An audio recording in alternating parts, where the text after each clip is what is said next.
Hello दोस्तों, good morning, नमस्कार। आप सभी का स्वागत है आप सभी के अपने यूट्यूब चैनल परीक्षा की शिक्षा में। आई होप कि आप सभी अच्छे होंगे। आपकी जो तैयारी है बढ़िया तरीके से चल रही है। तो जो बच्चा क्लास में फर्स्ट टाइम है, पहली बार नए हैं, उन सबको बताते हैं हमारे आपकी बीएड परीक्षा 2024 की जो तैयारी रेगुलर बेसिस पे करवाई। तो जिसे भी तैयारी पूरी करनी है, कंप्लीट करनी है, चैनल को सब्सक्राइब करके हमारे साथ जुड़ जाएंगे। उसके बगल जो आपका बेल आइकन है उसको ऑन करने का। और जो क्लासेस है बीएड के साथ साथ आपके जो डीएलएड वाले छात्र हैं उनके लिए भी इंपॉर्टेंट है, तो वो लोग भी जो है क्लास को पूरा अटेंड करेंगे साथियों। ठीक है, क्लास का जो समय देख ले, जीके जीएस की जो क्लासेस आती है सुबह 10 बजे डेली आपको हमारे चैनल पर देखने को मिलती है। रीजनिंग की जो क्लासेस आती है दोपहर को 1 बजे देखने को मिलती है हमारे चैनल पर। कला की जो क्लासेस आती है शाम को 4 बजे देखने को मिलती है। और जो हिंदी की क्लासेस आती है शाम को 7 बजे हमारे चैनल पर आप सभी को देखने को मिलती है। तो हमारे क्लासेस का जो शेड्यूल है इसको याद करके रखिए, इसी टाइम पर वो क्लासेस से जुड़ना है, अपनी तैयारी को जो है पूरा और कंप्लीट करना है। ठीक है, बाकी आपका कोई भी डाउट हो, कोई भी क्वेश्चन हो, कोई भी क्वेरी हो, तो आप हमें आकर कहाँ पर इंस्टाग्राम पर पूछेंगे। परीक्षा की शिक्षा का हमारा इंस्टाग्राम का पेज है, नीचे डिस्क्रिप्शन आपसे इसका लिंक मिल जाएगा। तो फटाफट जाके आप हमें वहाँ पे फॉलो कर लीजिए और अपना जो मैसेज है आप हमें कर दीजिए। ठीक है, आपका आंसर वहाँ पे दे दिया जाएगा। ठीक है, बाकी आपको पीडीएफ और नोट्स के लिए हमारे टेलीग्राम का जो चैनल है उसको ज्वाइन करना पड़ेगा। परीक्षा की शिक्षा नाम का नीचे डिस्क्रिप्शन आपसे इसका लिंक मिल जाएगा। तो आप फटाफट जाके टेलीग्राम चैनल से जो है वहाँ पे भी हमें ज्वाइन कर लीजिए। ठीक है, यहाँ पे क्या है, डेली बेसिस पे जो आपका क्लास का अपडेट हो वो दिया जाता है, और जो आपका एग्जाम का अपडेट होगा वो भी आपको यहाँ पे बता दिया जाएगा। जैसा भी होगा आपको अपडेट वहाँ पे मिलते रहेगी। ठीक है, बाकी अगर बात करें फॉर्म की, तो जिसने अभी तक यूपी बीएड का फॉर्म नहीं भरा है तो उसकी जो लास्ट डेट थी वो बढ़ा दी गई है ये मंथ के एंड तक, यानी कि 31 मार्च तक जो आपका फॉर्म भर सकते हैं। ठीक है, यूपी बीएड वालों का। और 24 अप्रैल को जो है इसका एग्जाम होने वाला है। ठीक है, और बिहार वालों की बात करें तो बिहार वालों का जो क्या बोलते हैं फॉर्म अगले महीने की 9 अप्रैल को आने वाला है। ठीक है, 9 तारीख को जो है फॉर्म आने वाला है। तो आप लोग उसके लिए भी प्रिपेयर रहिए, जो भी डॉक्यूमेंट्स है, जो भी लगेगा वो सब अपना तैयार करके रखिए। ठीक है, फॉर्म के लिए। ठीक है, तो चलेंगे क्लास स्टार्ट करें, ध्यान से एक एक क्वेश्चन को देख के बताते हुए चलेंगे, सही सही उत्तर क्या हो जाएगा साथियों। चलिए, पहला क्वेश्चन देखिए क्या दिया गया है। क्वेश्चन नंबर 1, खुले बाजार के संचालन क्या संकेत करते हैं, बताइए। खुले बाजार के संचालन क्या संकेत करते हैं साथियों, इसका राइट आंसर क्या हो जाएगा बताने की कोशिश करेंगे, सही उत्तर क्या हो जाएगा साथियों। तो देखिए, खुले बाजार के संचालन क्या संकेत करते हैं, तो भारतीय रिजर्व बैंक द्वारा सरकारी प्रतिभूतियों की खरीदी और बिक्री को जो आपका दिया गया सी वाला विकल्प आपका राइट आंसर होगा। ठीक है, खुला बाजार संचालन किसी केंद्रीय बैंक द्वारा सरकारी प्रतिभूतियों को खरीदने व बेचने की क्रिया कहलाती है। भारतीय रिजर्व बैंक द्वारा सरकारी प्रतिभूतियों की खरीद इसी का एक उदाहरण है। ठीक है, क्लियर सबको इसके बारे में। चलिए, अगला क्वेश्चन देखेंगे आपका दूसरा नंबर, ध्यान से देखिएगा, बताने की कोशिश कीजिएगा, राइट आंसर क्या हो जाएगा साथियों। ठीक है, क्या दिया गया है, उस रोजगार की स्थिति को क्या कहते हैं जिसमें कृषि श्रमिकों की उत्पादकता शून्य होती है, बताइए। उस रोजगार की स्थिति को क्या कहते हैं जिसमें कृषि श्रमिकों की उत्पादकता आपकी शून्य होती है साथियों। तो आपका राइट आंसर हो जाएगा, उसको जो है साथियों आपका मौसमी बेरोजगारी कहा जाता है। जो आपका दिया गया बी विकल्प आपका सही उत्तर हो जाएगा। ठीक है, क्लियर होगा इसके बारे में। चलिए, अगला क्वेश्चन देखते हैं आपका क्या दिया गया है। तीसरा नंबर, संविधान का कौन सा संशोधन राजनीतिक दल बदल से संबंधित है, बताइए। निम्नलिखित में से मतलब संविधान का कौन सा संशोधन जो आपका राजनीतिक दल बदल से संबंधित है, इसका सही उत्तर क्या हो जाएगा साथियों।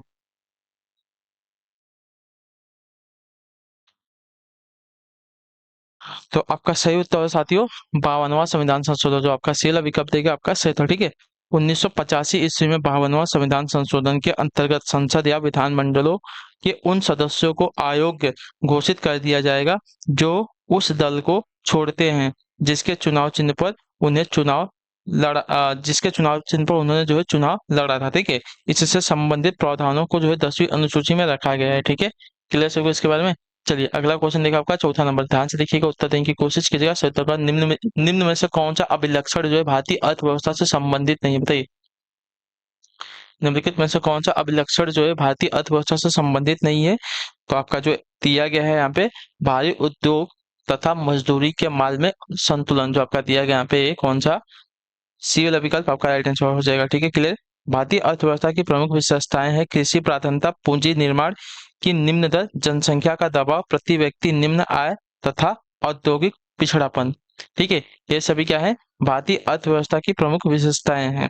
लेकिन आपका जो दिया गया भारी उद्योग तथा मजदूरी के माल में संतुलन, ये जो है उसकी भारतीय अर्थव्यवस्था की क्या बोलते हैं, इससे संबंधित नहीं है। ठीक है, क्लियर से इसके बारे में। चलिए अगला क्वेश्चन भी देख लेते हैं, क्या दिया गया ध्यान से देखिएगा और बताने की कोशिश कीजिएगा। 5वें पे सही उत्तर क्या हो जाएगा। निम्न में से किसने और कब पहली बार अशोक के शिलालेखों का अर्थ स्पष्ट किया था, बताइए। निम्नलिखित में से कौन और कब पहली बार जो है अशोक के शिलालेखों का अर्थ स्पष्ट किया था, तो आपका राइट आंसर साथियों 1873 में जेम्स प्रिंसिप ने, जो आपका दिया गया यहाँ पे डी वाला विकल्प आपका सही उत्तर होगा। ठीक है, क्लियर है, सभी को दिख रहा है। ठीक है, चलिए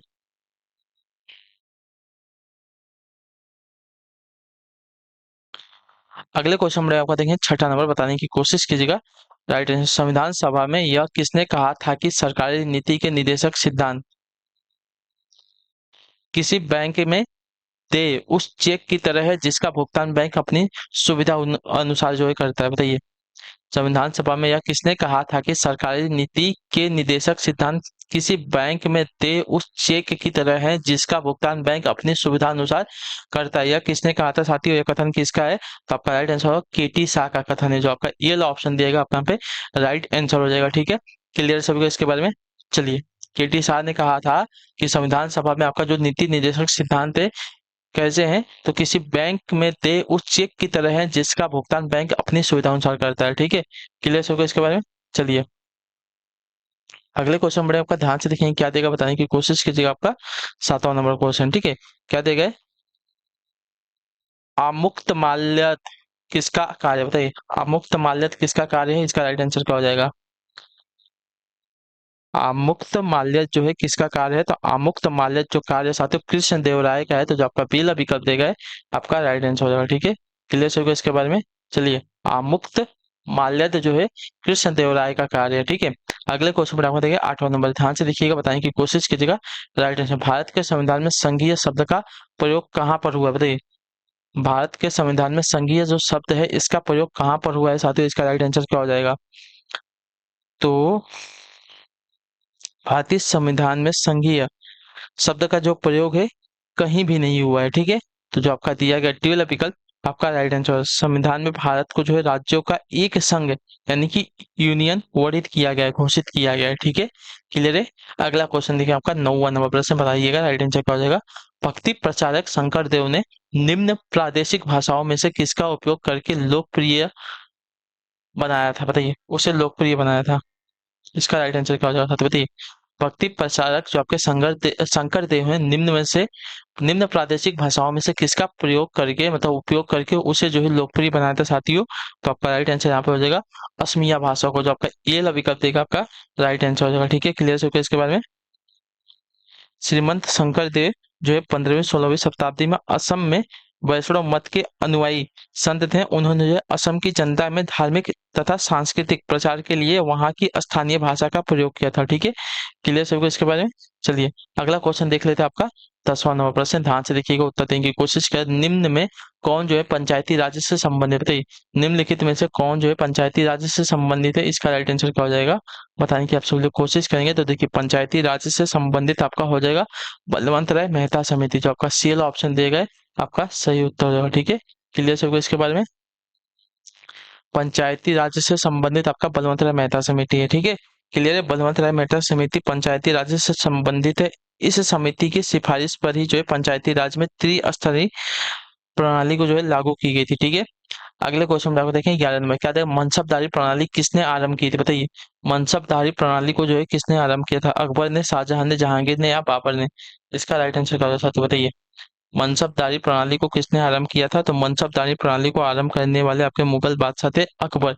जो आपका दिया गया ये वाला विकल्प आपका सही उत्तर हो जाएगा। ठीक है, क्लियर से हो गया इसके बाद। मनसबदारी प्रणाली जो है मुगल शासक अकबर ने आरंभ की थी, यह जो है भू राज्यों से संबंधित थी। ठीक है, क्लियर सभी को इसके बारे में। चलिए अगला क्वेश्चन देखिए आपका 12 नंबर, बताने की कोशिश कीजिएगा। राइट आंसर, भारत के संविधान में कौन सी अनुसूची जो है राज्यसभा में सीटों के बंटवारा का निर्धारण करते हैं, बताइए। इसका राइट आंसर क्या हो जाएगा बताएं कि आप सब लोग फटाफट आंसर देंगे, कोशिश करेंगे, सही उत्तर क्या हो जाएगा। ठीक है, भारत के संविधान में कौन सी अनुसूची जो है राज्यसभा में सीटों के बंटवारा का निर्धारण करती है? तो आपका राइट आंसर यहाँ पे हो जाएगा साथियों चौथी अनुसूची जो आपका दिया गया बी वाला विकल्प आपका राइट आंसर हो जाएगा। ठीक है, भारतीय संविधान की चौथी अनुसूची में जो है विभिन्न राज्यों तथा संघीय क्षेत्रों की राज्यसभा में प्रतिनिधित्व का विवरण दिया गया है। ठीक है, क्लियर होगा इसके बारे में। चलिए अगला क्वेश्चन देखेंगे, उत्तर देंगे। राइट आंसर का हो जाएगा आपका 13 नंबर। क्या देंगे? पिट्स इंडिया एक्ट के अंतर्गत निम्न में से किसे स्थापित किया गया? बताइए। पिट्स इंडिया एक्ट के अंतर्गत निम्न में से किसे स्थापित किया गया है? तो आपका राइट आंसर होगा नियंत्रण बोर्ड को, जो आपका दिया गया पी वाला विकल्प आपका राइट आंसर। ठीक है, 1784 ईस्वी में पिट्स इंडिया एक्ट के अंतर्गत 6 कमिश्नरों के एक बोर्ड का गठन हुआ, जिसे भारत में अंग्रेजी अधिकृत क्षेत्रों पर नियंत्रण का पूरा अधिकार दे दिया गया था। ठीक है, क्लियर हो इसके बारे में। चलिए अगले क्वेश्चन पढ़ेंगे, आपका उत्तर देने की कोशिश करेंगे। आपका 14 नंबर क्या देगा है? निम्न में से कौन सी मदे समवर्ती सूची के अंतर्गत आती है? निम्नलिखित में से कौन सी मदे जो है समवर्ती सूची के अंतर्गत आती है? तो देखिए आपकी राइट आंसर यहाँ पे हो जाएगा साथियों मजदूर संघ, जो आपका दिया गया पहला विकल्प आपका सही तो हो जाएगा। ठीक है, मजदूर संघ जो आपका देखिए समवर्ती सूची के अंतर्गत आने वाली मदे हो जाएंगी। ठीक है, क्लियर सबको इसका समवर्ती सूची में दिए गए विषयों में से आपके केंद्र एवं राज्य सरकार दोनों कानून बना सकती हैं। ठीक है, याद रखिएगा। क्लियर है। और क्या दिया गया है?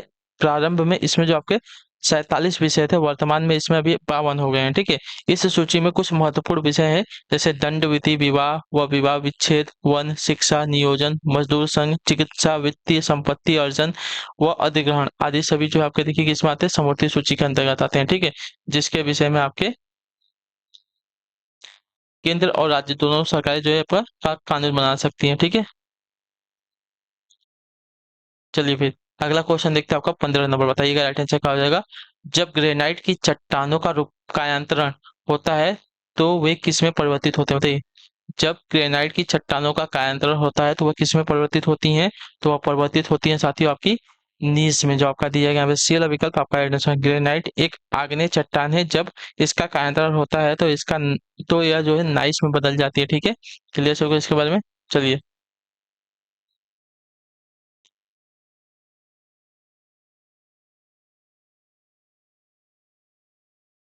बताने की कोशिश करेंगे। आपका अगला क्वेश्चन है 16 नंबर। सूर्य से पृथ्वी को प्राप्त ऊष्मा को क्या कहते हैं? बताइए।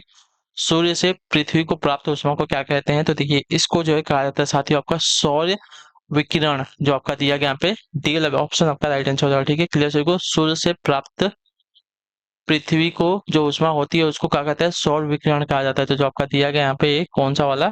तो डी वाला विकल्प आपका राइट आंसर हो जाएगा। ठीक है, सही उत्तर हो जाएगा। अगला क्वेश्चन देखिए आपका 17 नंबर, ध्यान से देखिएगा उत्तर दिएगा। किसी रेडियो सक्रिय पदार्थ का आधा जीवन 4 महीनों का होता है, उसका 3/4 भाग कितने महीनों में नष्ट हो जाता है? बताइए। किसी रेडियो सक्रिय पदार्थ का आधा जीवन 4 महीनों का होता है। ठीक है, आधा जीवन जो है 4 महीनों का होता है, उसका 3/4 भाग जो है कितने महीनों में नष्ट हो जाता है? तो आपका राइट आंसर हो जाएगा साथियों 8 महीने में, जो आपका बी वाला विकल्प देगा आपका सही उत्तर हो जाएगा। ठीक है, क्लियर होगा इसके बारे में। किसी रेडियो सक्रिय पदार्थ का अर्ध आयु आपका काल जो आपका देखिए 4 महीने का होता है। ठीक है, तो उसका 8 माह आपका जो हो जाएगा 3/4 भाग का नष्ट हो जाएगा। ठीक है, क्लियर सभी को। तो किसी रेडियो सक्रिय पदार्थ का आधा जीवन 4 महीने का होता है तो उसका 3/4 भाग जो है कितने महीने का हो जाएगा? 8 महीने का हो जाएगा। क्लियर सभी को इसके बारे में। ठीक है।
चलिए, हो गया।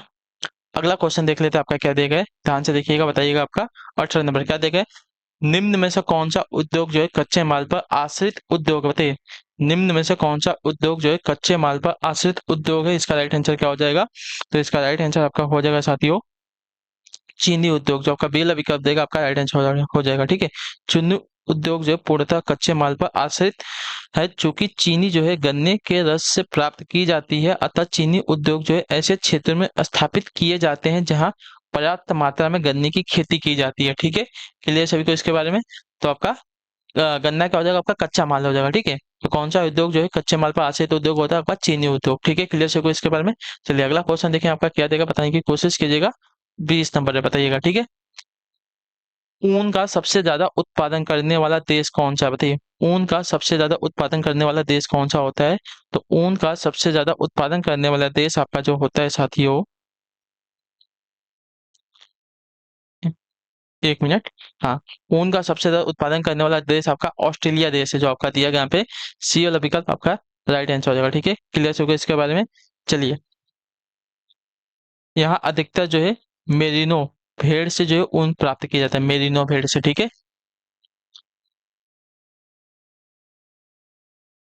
अगला क्वेश्चन भी देख लेते हैं आपका 21 नंबर।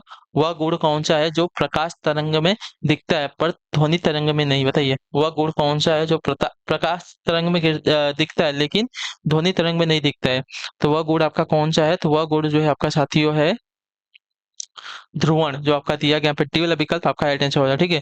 ध्वनि तरंगों में ध्रुवण की घटना नहीं होती जबकि प्रकाश तरंगों में यह होती है, ठीक है। अगला क्वेश्चन 22 नंबर, ध्यान से देखिएगा, बताने की कोशिश कीजिएगा। राइट आंसर का लाल चूने में कौन सा एंजाइम मिलता है? बताइए, लाल चूने में कौन सा एंजाइम मिलता है? तो लाल चूने में जो आपका एंजाइम मिलता है डाइस्टेस, डाइस्टेस मिलता है। तो जो आपका डी वाला विकल्प देगा आपका राइट आंसर, ठीक है। लाल चूने में डाइस्टेस एंजाइम मिलता है, ठीक है। क्लियर सबको यहाँ तक? चलिए अगला क्वेश्चन देखिए आपका 23 नंबर है, ध्यान से देखिएगा, बताइएगा राइट आंसर क्या हो जाएगा। मानव शरीर में मानव शरीर में सबसे लंबी कोशिका कौन सी? बताइए, मानव शरीर में सबसे लंबी कोशिका कौन सी होती है? तो मानव शरीर की सबसे लंबी कोशिका जो होती है आपकी तंत्रिका कोशिका होती है, ठीक है। जो आपका डी वाला विकल्प देगा आपका राइट आंसर हो जाएगा, ठीक है। क्लियर हो गया इसके बारे में? मानव शरीर की सबसे लंबी कोशिका आपकी तंत्रिका कोशिका यानी कि न्यूरॉन होती है, ठीक है। इसकी लंबाई आपकी 90 से 100 सेंटीमीटर के बीच की होती है, या जो है केंद्रीय तंत्रिका तंत्र को जो है शरीर के अन्य अंगों से जोड़ती है, ठीक है। चलिए अगले क्वेश्चन में आपको देखें 24 नंबर क्या देगा। सीडी तथा डीवीडी की दंतुरता को क्या कहते हैं? बताइए, सीडी तथा डीवीडी की दंतुरता को क्या कहते हैं? इसका राइट आंसर क्या हो जाएगा?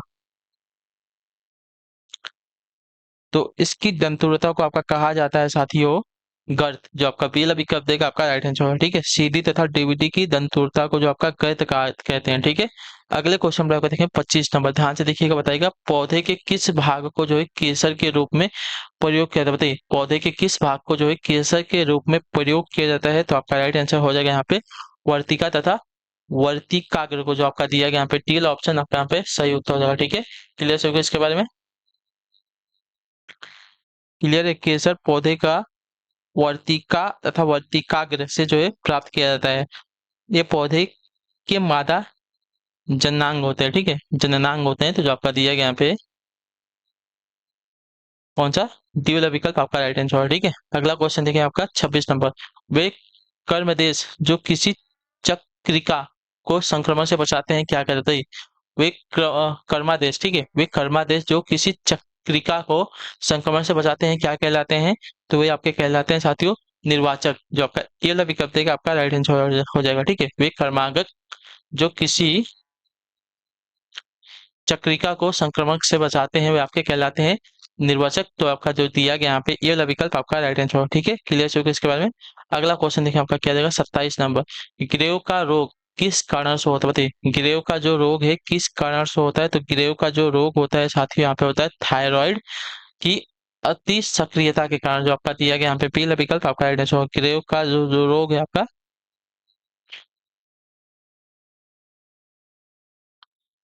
थायराइड की अति सक्रियता के कारण होता है, तो जो आपका बी वाला विकल्प देगा आपका राइट आंसर। ठीक है, ग्रेव का जो रोग थायराइड की अति सक्रियता के कारण होता है। जब शरीर की प्रतिरक्षक तंत्र गड़बड़ा जाता है तो थायराइड ग्रंथि से उत्पन्न होने वाले हार्मोन्स की मात्रा बढ़ जाती है। यह रोग जो है मुख्यतः महिलाओं में होता है। ठीक है, अगला क्वेश्चन देखें आपका 28 नंबर। सीपीयू का निष्पादन निष्पादन प्रायः किसमें मापा जाता है, बताइए। सीपीयू का निष्पादन प्रायः किसमें मापा जाता है, तो आपका राइट आंसर हो जाएगा यहाँ पे एमएच में। ठीक है, मेगा हर्ट्ज में मापा जाता है, जो आपका दिया गया यहाँ पे बी वाला विकल्प आपका राइट आंसर हो जाएगा। ठीक, क्लियर है।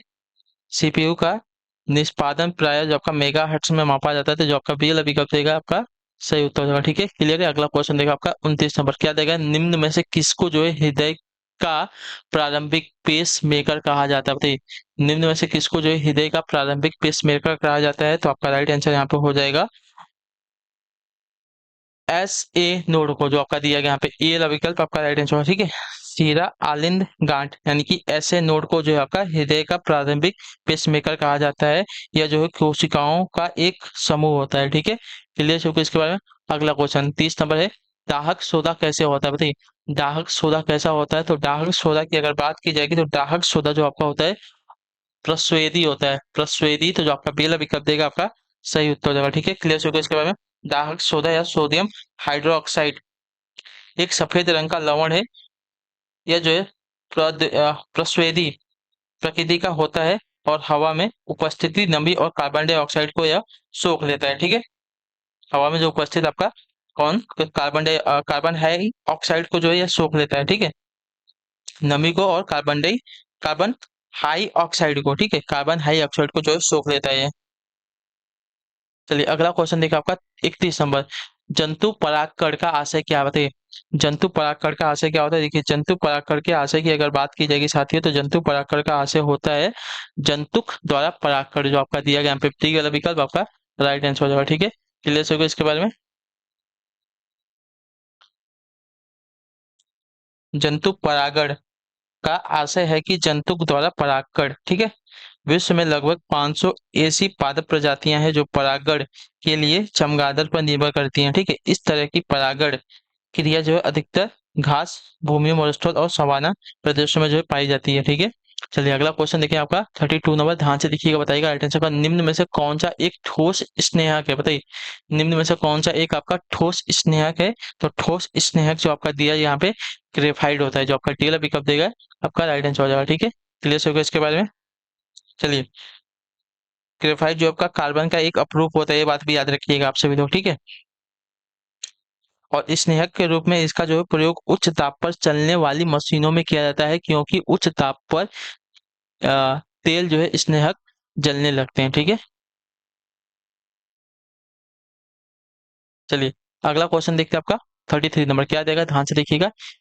एक श्वेत ठोस पदार्थ ए गर्म करने पर एक गैस निकलता है जो चूने के पानी को दूधिया बना देता है। ठीक है, बना देती है। बचा हुआ पदार्थ जो है गर्म अवस्था में पीला रहता है, लेकिन ठंडा होने पर वह श्वेत हो जाता है। तदनुसार वह ठोस ए क्या होता है, बताइए। तो आपका जिंक कार्बोनेट होता है, जो आपका दिया गया यहाँ पे बी वाला विकल्प आपका राइट आंसर हो जाएगा। ठीक है, क्लियर होगा इसके बारे में। जिंक कार्बोनेट को गर्म करने पर CO2 गैस उत्पन्न होती है, यानी कि कार्बन डाइऑक्साइड गैस उत्पन्न होती है, जो चूने के पानी को जो है दूधिया बना देती है। ठीक है, क्लियर होगा इसके बारे में। चलिए अगले क्वेश्चन पर आपका देखेंगे क्या देगा, बताने की कोशिश कीजिएगा आपका।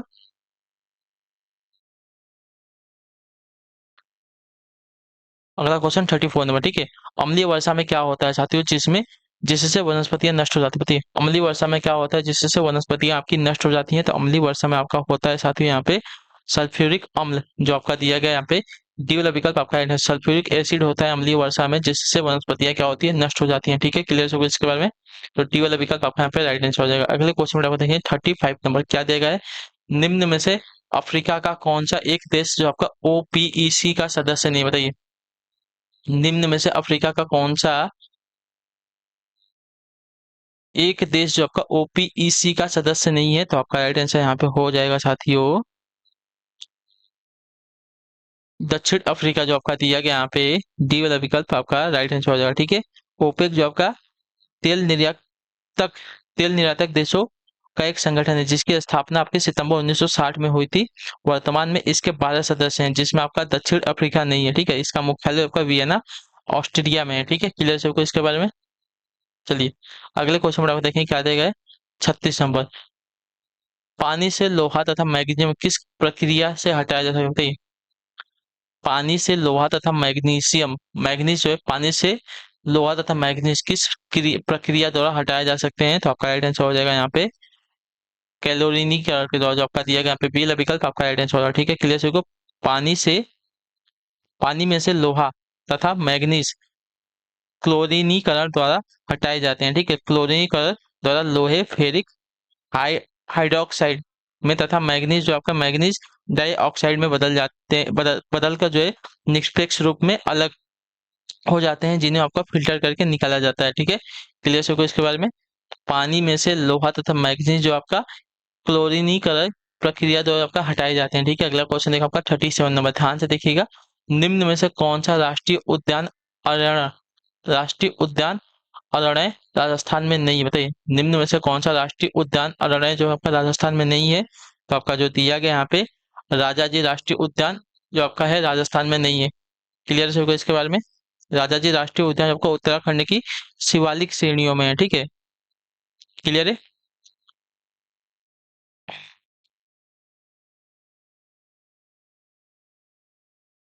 अगला क्वेश्चन देखिए आपका 38 नंबर, ध्यान से देखिएगा, बताइएगा राइट आंसर होगा। निम्न में से कौन सा सबसे सशक्त स्कंदक है? बताइए, निम्नलिखित में से कौन सा सबसे सशक्त स्कंदक है? तो सबसे सशक्त स्कंदक की अगर बात की जाएगी आपको एल्युमिनियम क्लोराइड हो जाएगा, जो आपका दिया गया यहाँ पे सी वाला विकल्प आपका राइट आंसर होगा। ठीक है, क्लियर से इसके बारे में। चलिए अगला क्वेश्चन देखिए आपका 39 नंबर, ध्यान से देखिएगा, बताने की कोशिश कीजिएगा सही उत्तर क्या हो जाएगा आपका। ठीक है, क्या दिया गया है 39 नंबर, किस दिन को जो है अंतर्राष्ट्रीय अहिंसा दिवस के रूप में जो है मनाया जाता है? तो आपका राइट आंसर हो जाएगा 2 अक्टूबर को, जो आपका दिया गया यहाँ पे सी वाला विकल्प आपका राइट आंसर। प्रतिवर्ष 2 अक्टूबर को जो है गांधी जी की जयंती को जो है आपका अंतर्राष्ट्रीय अहिंसा दिवस के रूप में जो है मनाया जाता है। ठीक है, क्लियर से होगा इसके बारे में। अगले क्वेश्चन बढ़ेगा, ध्यान से देखें क्या पूछा गया, बताने की कोशिश करेंगे आपका 14 नंबर है। ठीक है, सक्रियति अपंचक उपचार को क्या कहते हैं? बताइए, सक्रियति अपंचक उपचार को क्या कहते हैं? तो देखिए, सक्रियति अपंचक उपचार को आपका कहा जाता है साथियों जैविक उपचार, जो आपका दिया गया सी वाला विकल्प आपका राइट आंसर हो जाएगा। ठीक है, क्लियर से होगा इसके बारे में। चलिए अगले क्वेश्चन पर आप देखें 41वां, लक्ष्मीबाई शारीरिक शिक्षा संस्थान कहाँ स्थित थी? लक्ष्मीबाई राष्ट्रीय शारीरिक शिक्षा संस्थान कहाँ पर स्थित है? इसका राइट आंसर क्या हो जाएगा?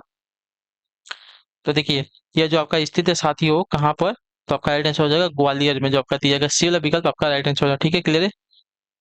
लक्ष्मीबाई राष्ट्रीय शारीरिक शिक्षा संस्थान आपका ग्वालियर मध्य प्रदेश में स्थित है। इसकी स्थापना जो है अगस्त 1957 में की गई थी। यह जो है एशिया का पहला जो है शारीरिक संस्थापन है। ठीक है, अगला क्वेश्चन देखेंगे, उत्तर देंगे अष्ट से उत्तर 42 पे क्या हो जाएगा। ठीक है, कार्बन क्रेडिट की परिकल्पना कहाँ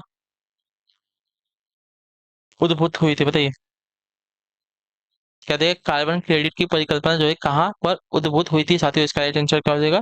तो देखिए, कार्बन क्रेडिट की परिकल्पना जो आपकी 1997 में क्योटो प्रोटोकॉल से जो है उद्भूत हुई थी। ठीक है, तो जो आपका दिया गया यहाँ पे बी वाला विकल्प क्योटो प्रोटोकॉल आपका राइट आंसर हो जाएगा। ठीक है, क्लियर होगा इसके बारे में। चलिए अगला क्वेश्चन देखा आपका 43 नंबर, ध्यान से देखिएगा। भारत के पश्चिमी तट का उत्तरी भाग जाना जाता है किसके नाम से? बताइए, भारत का पश्चिमी तट का उत्तरी भाग, ठीक है, भारत के पश्चिमी तट का उत्तरी भाग जो है जाना जाता है किसके नाम से? तो आपका राइट आंसर होगा कोंकण तट के नाम से, जो आपका दिया गया यहाँ पे ये वाला विकल्प आपका सही उत्तर हो जाएगा। ठीक है, क्लियर होगा इसके बारे में। भारत के पश्चिमी तट के उत्तरी भाग को जो है कोंकण तट या करावली कहते हैं। ठीक है, यह जो है थाने से बैंगलोर तक विस्तृत है। ठीक है, अगला क्वेश्चन देखिए आपका क्या देगा है 44 नंबर, निम्नलिखित में से कौन सा जो है वास्तविक फल है? बताइए, निम्नलिखित में से कौन सा जो है आपका वास्तविक फल है? तो वास्तविक फल की अगर बात की जाएगी तो वास्तविक फल जो आपका हो जाएगा साथियों यहाँ पे हो जाएगा नारियल। ठीक है, नारियल आपका वास्तविक फल है। वास्तविक फल वे फल होते हैं जिनमें आपकी अंडाशय फल में व अंडाशय भित्ति फल भित्ति में रूपांतरित होते हैं, ठीक है। तो नारियल एक आपका यहाँ पे वास्तविक फल हो जाएगा, ठीक है। क्लियर सबको इसके बारे में। चलिए अगला क्वेश्चन देखिए आपका 45वां क्या देगा। विष्णु प्राय इससे बनते हैं, क्या बताइए। विष्णु प्राय इन विषाणु प्राय इनसे इससे बनते हैं, क्या बताइए। विषाणु प्राय इनसे क्या बनते हैं, तो देखिए विषाणु प्राय इससे बनते हैं आपके साथियों यहाँ पे क्या, तो प्रोटीन प्लस न्यूक्लिक अम्ल जो आपका दिया गया यहाँ पे बी वाला विकल्प आपका राइट आंसर हो जाएगा, ठीक है। क्लियर से इसके बारे में। विषाणु प्राय इससे बनते हैं क्या, तो प्रोटीन और न्यूक्लिक अम्ल, तो जो आपका दिया गया बी वाला विकल्प आपका राइट आंसर हो जाएगा, ठीक है। क्लियर से इसके बारे में। वायरस न्यूक्लिक अम्ल से बने होते हैं जिनके चारों ओर प्रोटीन से निर्मित एक आपका सुरक्षा कवच होता है, ठीक है। अगला क्वेश्चन 46 नंबर। मंगल पांडे ने 29 मार्च 1857 में अंग्रेज अधिकारी पर कहाँ गोली चलाई थी, इसका राइट आंसर क्या हो जाएगा। तो आपका राइट आंसर हो जाएगा साथियों बैरकपुर में, जो आपका डी वाला विकल्प देगा आपका राइट आंसर। मंगल पांडे ने 29 मार्च 1857 को जो आपका बैरकपुर छावनी में अंग्रेज अधिकारियों पर गोली चलाई थी, ठीक है। क्लियर है। चलिए अगले क्वेश्चन में आपको देखेंगे 47 नंबर क्या देगा। इनमें से कौन सी डीसी पर प्रसारित नहीं होती है, बताइए। इनमें से कौन सा आपका डीसी पर प्रसारित नहीं होगी साथियों, इसका राइट आंसर क्या हो जाएगा। तो देखिए डीसी पर प्रसारित जो दिया गया यहाँ पर प्रेरणी मोटर नहीं होते, जो आपका डीएल विकल्प देगा आपका राइट आंसर, ठीक है। प्रेरणी मोटर डीसी पर प्रचालित नहीं होगी क्योंकि यह जो है आपकी एसी मोटर होती है, ठीक है। डीसी मतलब दृष्टि धारा और एसी मतलब आपकी प्रत्यावर्ती धारा होती है, ठीक है। अगला क्वेश्चन देखेंगे 48 में। हीरे के चमकने का क्या कारण होता है, बताइए। हीरे के चमकने का क्या कारण होता है, तो हीरे के चमकने का आपका कारण होता है उच्च अपवर्तनांक, जो आपका दिया गया यहाँ पे ए वाला विकल्प आपका राइट आंसर हो जाएगा, ठीक है। क्लियर हो गया इसके बारे में। हीरे के चमकने का जो कारण होता है आपका साथियों क्या होता है, उच्च अपवर्तनांक होता है, तो जो आपका दिया गया यहाँ पे कौन सा वाला ए वाला विकल्प आपका राइट आंसर। अगला क्वेश्चन देखिए आपका 49 नंबर क्या देगा। एक लोहे की बॉल और तांबे की बॉल को जो है द्रव्य में समान उत्प्लावन होगा जब उनका समान क्या होगा, घनत्व, आयतन, वजन या द्रव्यमान, बताइए।